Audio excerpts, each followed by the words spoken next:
Chicken Mughlai की recipe आज आपके साथ शेयर करने वाला हूँ। बहुत ही सिल्की स्मूथ सी इसकी ग्रेवी बनती है। ज़रूर ट्राई करना है आपने चिकन मोगलाई।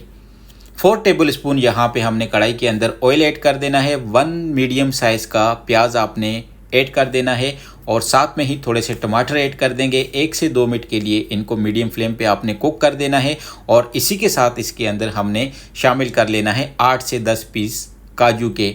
साथ में थोड़ी सी 4 मग्स और खसखस ऐड करेंगे 1 टेबल स्पून और थोड़ा सा इसको कुक करेंगे। साथ में ही हम शामिल कर देंगे 4 से 5 हरी मिर्चें, ये नॉन स्पाइसी वाली हैं और इसको हमने यहाँ पे निकाल देना है। ज़्यादा फ्राई आपने नहीं करना, इसका हमने एक पेस्ट रेडी करना है इस तरीके के साथ। जिस ऑयल में प्याज फ्राई किया था उसमें आपने 1 केजी चिकन ऐड कर देना है। 8 से 10 पीसेस करके लाइट सा गोल्डन कलर आने तक आपने फ्राई करके 1 table spoon garlic ginger paste का ऐड कर देना है। मज़ीद इसे मीडियम फ्लेम पे 1 से 2 मिनट के लिए फ्राई करके जो पेस्ट हमने रेडी किया था उसमें थोड़ा सा पानी डाल के आपने इसके अंदर ऐड कर देना है।